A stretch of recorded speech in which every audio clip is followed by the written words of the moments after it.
اب یہی موقف جو ہے پاکستان تحریک انصاف نے بھی دیا ہے. عمر ایوب صاحب کا اور زلفی بخاری صاحب کا اس میں سٹیٹمنٹ بھی آ گیا ہے اور بڑا کلیئر سٹیٹمنٹ ہے ان کا اس بارے میں. اور پاکستان تحریک انصاف نے یہی موقف رکھا ہے کہ جو پابندی لگی ہے، یعنی میں آپ کو ان کی خبر پڑھ کے سنا دیتا ہوں. زلفی بخاری نے کہا، پھر عمر ایوب نے بھی کہا، تو ایک جیسی باتیں ہیں. انہوں نے کہا امریکہ کی جانب سے پاکستان کے بیلسٹک میزائل پروگرام میں مدد فراہم کرنے والی 4 پاکستانی کمپنیوں پر پابندی عائد کرنے کی ہم مخالفت کرتے ہیں، اور پاکستان کے جغرافیائی پوزیشن کی وجہ سے یہ ضروری ہے کہ پاکستان اپنی قومی خود مختاری کے تحفظ کے لیے ہمیشہ مناسب اقدامات کرے. یہ بدقسمتی کی بات ہے کہ امریکی صدر جو بائیڈن کی حکومت اپنے آخری وقت میں بھی دوہرا معیار برقرار رکھے ہوئے ہے. اب یہ اس حکومت کی بہت بڑی ناکامی ہے، نالائکی ہے، لیکن اس کا جو نقصان ہے وہ پاکستان کو ہوگا. اور یہ تسلسل کے ساتھ امریکہ کی یہ پالیسی رہی ہے کہ پاکستان کے دفاعی معاملات کو کمزور کرتا ہے اور انڈیا پہ اور باقی ملکوں کے اوپر وہ ایسی سختی نہیں کرتا. ایران اور پاکستان کے بارے میں امریکہ کی ذرا پالیسی تھوڑی سی مختلف ہے. اب ناظرین، دوسری ایک اور بڑی خبر یہ ہے کہ خیبر پختونخوا کی جو گورنمنٹ ہے انہوں نے یہ کلیئر کر دیا ہے کہ جو 200 لاپتہ افراد تھے ہمارے، ان میں سے کچھ لوگ بازیاب ہونا شروع ہو گئے ہیں. کچھ کے بارے میں پتہ چلا کہ وہ جیلوں میں موجود ہیں. یعنی یہ پہلے دن پتہ چلنا چاہیے تھا جب انہیں عدالت میں پیش کیا جاتا. ہو سکتا ہے کچھ لوگوں کو بعد میں جیل انتظامیہ کے حوالے کیا گیا ہو سکتا ہے کچھ لوگوں کو عدالت میں پیش نہ کیا گیا ہو یا کہیں اور ان کو حفظ بیجا میں رکھا ہو، اور کچھ لوگ ہو سکتا ہے کہ وہ زخمی ہونے کے بعد یا دیگر صورتحال سے گزرنے کے بعد وہ اب منظر عام پر آ رہے ہوں. بہرحال، یا کچھ لوگ ہو سکتا ہے کہ ان کو پہلے ہی اب چھوڑ دیا گیا ہو اتنے دن رکھنے کے بعد. لیکن جو بھی ہے اس کی تفصیلات ابھی پاکستان تحریک انصاف نے نہیں بتائی. انہوں نے بتایا کہ جو 200 لاپتہ افراد تھے 3 ہفتے گزرنے کے بعد اب 146 کے قریب منظر عام پر آ گئے ہیں. اور مکمل تفصیلات تو انہوں نے نہیں بتائی، لیکن یہ بتایا کہ اب بھی ہمارے 54 ایسے افراد ہیں جن کی تلاش جاری ہے، اور نہ وہ ہمیں جیلوں میں مل رہے ہیں، نہ ان کے گھر والوں کو ان کا کچھ پتہ ہے، اور ابھی ان کی سمجھ نہیں آ رہی. یہ خیبر پختونخوا کی حکومت نے یہ ڈیٹا جاری کیا ہے. دوسری جانب جرنلسٹ مطیع اللہ جان صاحب ایک ڈیٹا لے کر آئے ہیں، کیونکہ وہ پہلے دن سے اس پہ کام کر رہے ہیں، اسلام آباد میں موجود ہیں، اور انہیں اس سلسلے میں اغوا بھی کر لیا گیا تھا سیکیورٹی اداروں کی جانب سے، اور بعد میں ان کے اوپر ایک بڑا بھونڈا اور گندا سا مقدمہ بھی ڈال دیا تھا کہ جناب یہ کوئی آئس کا نشہ لے کر جا رہے تھے. حالانکہ پورا پاکستان مطیع اللہ جان کو جانتا ہے، اسپیشلی اسلام آباد میں ہم سارے صحافی تو اچھی طرح جانتے ہیں. آپ اختلاف کر سکتے ہیں مطیع اللہ جان سے یا ان کے پوائنٹ آف ویو سے، لیکن یہ بات آپ نہیں کر سکتے. اچھا، اس میں مطیع اللہ جان صاحب نے جو ڈیٹا فراہم کیا اس کے مطابق 26 نومبر کا جو قتل عام ہے اس میں پیمز اور پولی کلینک اسپتال کے ریکارڈ، ان ریکارڈز کے مطابق 134 زخمیوں میں سے 84 لوگوں کو گولیاں لگی ہیں. یعنی اب عطا تارڑ اور باقی لوگوں کا سٹیٹمنٹ کہاں جائے گا، حکومت کا بیانیہ اب کہاں جائے گا؟ یعنی یہاں صاف وہ بتا رہے ہیں کہ 84 افراد ایسے ہیں اسپتال ریکارڈ کے مطابق جنہیں گولیاں لگی ہیں. 134 لوگ زخمی آئے تھے، 12 شہداء ان سے الگ ہیں، اور جو لوگ دوسرے اسپتالوں میں زخمی ہو کر گئے وہ بھی الگ ہیں، اور جو لوگ اسپتالوں میں نہیں جا سکے ڈائریکٹ واپس بھاگ گئے اپنے گھروں کی طرف، اپنے علاقوں کی طرف، چاہے انہیں گولی لگی یا نہیں لگی، وہ الگ ہیں، اور جو لوگ لاپتہ ہیں وہ الگ ہیں. تو یہ ہے اب تک کی پوری صورتحال. تو اگر یہ کہا جائے کہ 100 سے زیادہ لوگوں کو گولی لگی ہے تو اس ڈیٹا کو دیکھتے ہوئے تو آپ یہ کلیم کر سکتے ہیں، اور اس کے بالکل امکانات موجود ہیں. ناظرین، پریشر جو ہے وہ انٹرنیشنل لیول پہ کافی بڑھتا چلا جا رہا ہے. اس حوالے سے ایک اور بڑی اہم خبر میرے پاس آئی ہے. یہ جی تابش توفیق صاحب ہیں کینیڈا میں، اور بڑے ایکٹیو آدمی ہیں اوورسیز پاکستانیوں میں. انہوں نے مجھے ان کے جو فارن آفس ہے ان کا لیٹر بھیجا ہے، اور انہوں نے بھی کینیڈا کی جو گورنمنٹ ہے انہوں نے ان سے رابطہ کر کے یقین دلایا پاکستان میں انسانی حقوق کی خلاف ورزیوں کے حوالے سے، جو الیکشن میں دھاندلیاں ہوئی ہیں اس حوالے سے، اور وہاں کے جو اوورسیز ہیں وہ کوشش کر رہے ہیں کہ کینیڈین پارلیمنٹ کے اندر اس کے اوپر باقاعدہ بریفنگ کروائی جائے. اور اس کے لیے آنے والے 1-2 ہفتے بہت امپورٹنٹ ہیں ابھی، کیونکہ کرسمس کی چھٹیاں شروع ہو چکی ہیں. اس وجہ سے کچھ چیزیں کھٹائی کا شکار ہیں، لیکن کچھ ڈیولپمنٹس ایسی ہیں جو کرسمس سے پہلے ہو جائیں گی، آپ کے سامنے آ جائیں گی، اور کچھ ایسی ہیں ان میں سے ایک یہ لیٹر بھی ابھی آپ کے سامنے آ گیا ہے. اور آنے والے دنوں میں یہ جب ان کی پارلیمنٹس کے اندر یہ معاملہ جائے گا، چاہے وہ امریکہ میں جائے، چاہے کسی اور ملک میں جائے، چاہے وہ یہاں پہ کینیڈا میں جائے، تو اس کا امپیکٹ پاکستان کے اوپر آئے گا. اور دوسری ایک اور خبر ہے میرے پاس، وہ یہ ہے کہ کچھ لوگ پاکستان آ رہے ہیں آنے والے دنوں میں. یہ بہت امپورٹنٹ لوگ ہیں اور یہ اوورسیز پاکستانی ہیں، اور وہ یہاں پہ کچھ بڑی اہم ملاقاتیں کریں گے. میں آپ کو پھر بتا رہا ہوں کہ یہ وہ اوورسیز پاکستانی ہیں جن کے زیادہ نام مشہور نہیں ہے، لیکن ان کا کام بہت مشہور ہے، اور یہ بڑے تگڑے لوگ ہیں. انہوں نے پاکستان میں جو نظام ہے اس کو پہلے بھی سمجھانے کی کوشش کی تھی کہ یہ لڑائی آپ نہیں لڑ پائیں گے، اور پاکستان میں آپ یہ نہ کریں، اس کا نقصان ہوگا. عالمی سطح پہ بھی ہوگا اور پاکستان کے اندر بھی ہوگا، اور اب نقصان حد سے زیادہ بڑھ چکا ہے۔ اب ان لوگوں سے خود رابطہ کیا گیا ہے، ان میں سے کچھ لوگ جو ہیں وہ پاکستان آنے والے ہیں اور وہ آ کر پاکستان میں کچھ اہم ترین لوگوں سے ملاقاتیں کریں گے۔ ممکن ہے ان میں سے کچھ لوگوں کی ملاقات شاید عمران خان صاحب سے بھی کروائی جائے، کیونکہ یہ لوگ چاہتے ہیں کہ پاکستان واپس نارمل صورتحال میں چلا جائے، پاکستان میں عوام کے اندر جو بے چینی ہے وہ ختم ہو جائے، جو ایک مار دھاڑ اور پکڑ دھکڑ کا ایک جنگی ماحول پاکستان میں چل رہا ہے ظلم اور فسطائیت کا، وہ ختم ہو جائے، کیونکہ چیزیں نارمل ہوں گی تو پاکستان دوبارہ ٹریک پہ چڑھے گا، اور پاکستان تب تک ٹریک پہ نہیں چڑھے گا کیونکہ پہلے انہوں نے کوشش کی تھی لیکن نظام نے اپنی خواہش پوری کر کے دیکھ لی۔ 1.5 سال کا رگڑا کھانے کے بعد اب دوبارہ ان لوگوں کو خود رابطہ کیا گیا ہے سسٹم کی جانب سے، اور بڑے اہم لوگوں نے ان سے رابطہ کیا ہے ٹاپ پہ، اور یہ لوگ اب آ رہے ہیں اور آ کے ملاقاتیں کریں گے۔ میں ان کے نام بھی جانتا ہوں لیکن ابھی ان کے نام بتانا مناسب نہیں ہے۔ آنے والے دنوں میں آپ پاکستان میں جب یہ لوگ آئیں گے، ملاقاتیں ہوں گی، مجھے خبریں ملیں گی، میں آپ کو بتاؤں گا کہ چیزیں کس طرف کو جا رہی ہیں اور ہونے کیا والا ہے۔ اس کی بنیاد پہ ہم اپنا تجزیہ قائم کر پائیں گے آنے والے دنوں میں۔ امریکہ سے ناظرین جو خبر ہے وہ پھر اسی طرح کی ہے۔ ایسا لگتا ہے کہ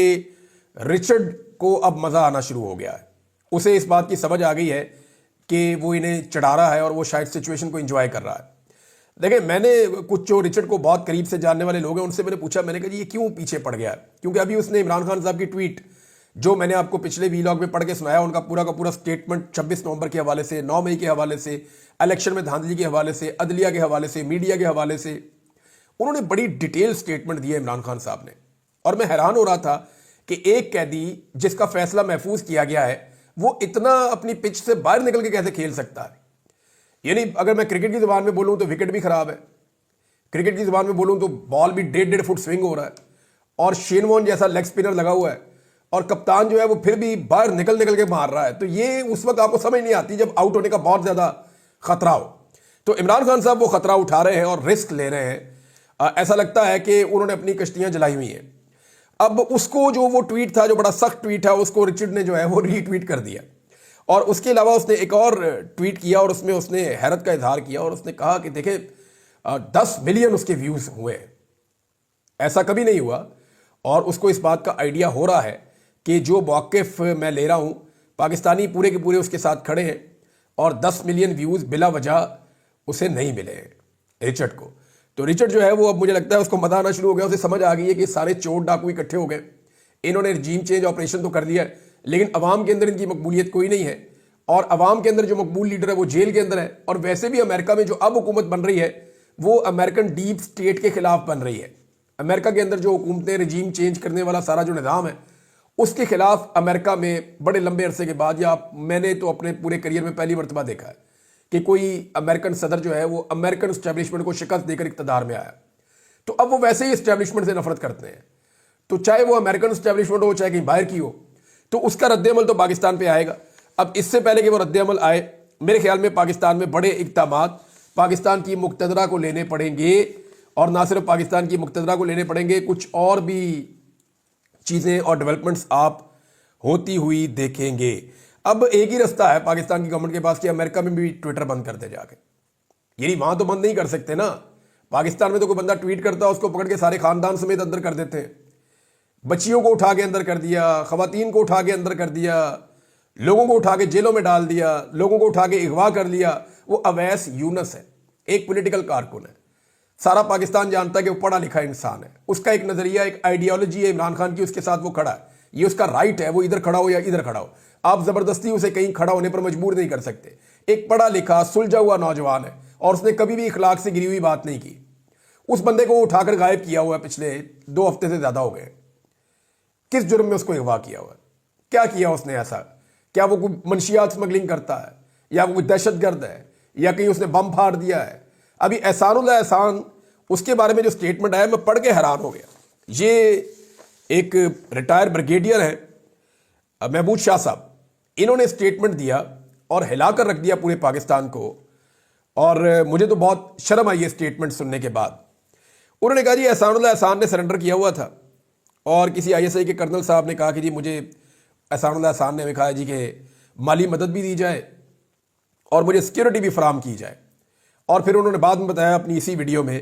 کہ پھر انہوں نے اس کو یہاں سے بھگا دیا۔ اب وہ جو اینکر سوال کرنے والی ہیں وہ حیران ہو رہی تھی کیسے ہو سکتا ہے کہ ایک میجر نے ایک کرنل نے بھگا دیا, یہ کیسے ہو سکتا ہے. وہ جو ریٹائر بریگیڈیئر صاحب ہیں انہوں نے پھر آگے بتایا جی کہ آرمی یا آئی ایس آئی سے کیسے کوئی بھاگ سکتا ہے, تو اس کو بھگا دیا اور ابھی جو ہے وہ اس کو سمجھا دیا اور اس کو بھگا دیا, اور وہ ابھی ترکی میں اور میرے خلاف بیان بھی دیتا رہتا ہے. تو اس نے کہا جب میں جنرل باجوہ کے ساتھ بعد میں کبھی بیٹھا ہوا تھا تو آئی ایس آئی کے بارے میں کوئی بات ہو رہی تھی, تو آئی ایس آئی کے سینئرز بھی بیٹھے ہوئے تھے, تو جب جنرل باجوہ کو آئی ایس آئی کے بارے میں کوئی بات کی گئی تو جنرل باجوہ نے ان کی طرف اشارہ کرتے ہوئے کہا کہ ان سے تو احسان اللہ احسان بھی مینج نہیں ہوا, اور یہ بات جنرل باجوہ نے ہنستے ہوئے کہی تھی.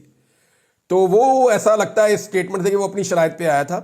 اور پیسے اور سیکورٹی اس نے مانگی تھی اس کے بدلے میں, اور اس کے اوپر پاکستان کے نظام کو یا ملٹری اسٹیبلشمنٹ کو یہ لگتا تھا کہ یہ ہمارے قتل کیے ہوئے ہیں, ابھی تو اس سے ہمیں بہت ساری انفارمیشن لینی ہے, بہت سارے اور معاملات ہیں, تو ہم اسے کیسے پروٹوکولز دے سکتے ہیں. لیکن پھر اس کے بعد خبر آتی ہے کہ احسان اللہ احسان گرفتار ہو گیا, پھر بعد میں خبر آتی ہے جی احسان اللہ احسان فرار ہو گیا, اور آج تک ہمیں کچھ پتہ نہیں چلا. جنرل باجوہ نے بقول بریگیڈیئر محمود شاہ صاحب کے ہنستے ہوئے D G I S I کے ساتھ مذاق کیا تھا کہ ان سے تو احسان اللہ احسان مینج نہیں ہوا. تو یہ ناظرین ایک چیز ہے جو میں پڑھ رہا تھا اور سن رہا تھا تو مجھے بڑی تکلیف ہوئی,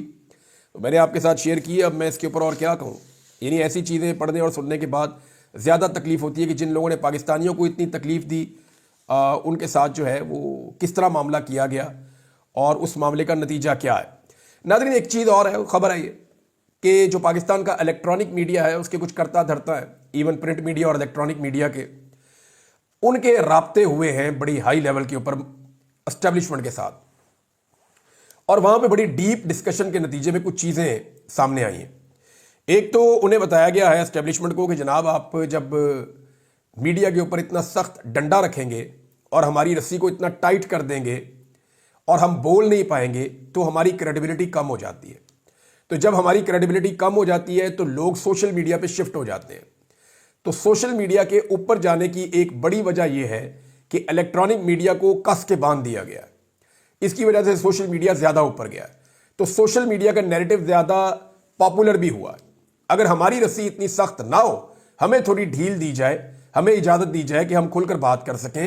کچھ حد تک, تو سوشل میڈیا کچھ حد تک ڈاؤن ہو جائے گا. اب آپ پچھلے چند دنوں سے آپ دیکھ رہے ہیں کہ عمران خان صاحب کا نام لینا یہ الاؤڈ ہو چکا ہے, ان کے اوپر ڈسکشن کرنا الاؤ ہو چکا ہے, سخت سوالات اپوزیشن اور حکومت دونوں سے اب کیے جا سکتے ہیں. تو آہستہ آہستہ تھوڑا سا روم کریٹ کیا جا رہا ہے. لیکن کیونکہ اس میڈیا نے عمران خان صاحب کو اتنا زیادہ مارا ہے کہ اب سارا میڈیا ڈرا ہوا بھی ہے, اور وہ عمران خان صاحب کی سائڈ لیتے ہوئے بھی ڈرتا ہے کہ اگر عمران خان صاحب آ گئے تو اب ہماری شامت ہے. انہیں یہ لگتا ہے, میڈیا کو یہ لگتا ہے, اور لوگ ویسے ہی میڈیا سے متنفر ہو گئے ہیں. تو اب جناب یہ سوشل میڈیا کا شکریہ ادا کرنا چاہیے پاکستان کے الیکٹرانک میڈیا کو اور جو روایتی میڈیا ہے اسے, وہ اس لیے کہ سوشل میڈیا کے دباؤ کی وجہ سے انہیں کچھ حد تک ان کی آزادی جو ہے وہ واپس مل رہی ہے. تو یہ ایک اچھی بات ہے اور انہیں کھل کر بات کرنی چاہیے ان ایشوز کے اوپر جو ایشوز عوام کے دل کے ساتھ جڑے ہوئے ہیں. عمران خان صاحب نے کچھ مہلت دے دی ہے لگ بھگ 10 دنوں کی سول نافرمانی کی تحریک چلانے کے لیے, اور عمران خان صاحب نے جو مہلت دی ہے یہ ٹیکنیکل چیز بھی ہے. شاہ محمود قریشی صاحب نے بھی یہی مشورہ دیا تھا کہ ابھی اس کو آپ روک لیں. وجہ یہ ہے کہ دسمبر کا مہینہ ختم ہو رہا ہے, سال کا اختتام ہے, یہاں پہ ڈیٹا کلیکشن ہونی ہے. تو اس ڈیٹا میں حکومت بتائے گی جی ہمیں تو ریمیٹنسز زیادہ آ گئی ہیں پچھلے سال کی نسبت. تو عمران خان صاحب نے کیسی کال دی ہے, پچھلے سال کم تھی اس سال زیادہ ہیں, تو یہ ان کی 15 دن کی کال کے کھاتے میں ڈال کے انہوں نے عمران خان صاحب کی جو موو ہے اس کے اوپر انہوں نے پروپیگنڈا کرنا تھا. ایک تو یہ ٹیکنیکل ریزن بھی ہے. تو اگر جنوری سے یا 1 جنوری سے یہ مہم شروع کریں گے تو زیادہ بہتر انالیسز ہو سکے گا کہ پچھلے سال جنوری میں کتنی ریمیٹنسز آئیں اور اس سال جنوری میں کتنی ریمیٹنسز آئیں.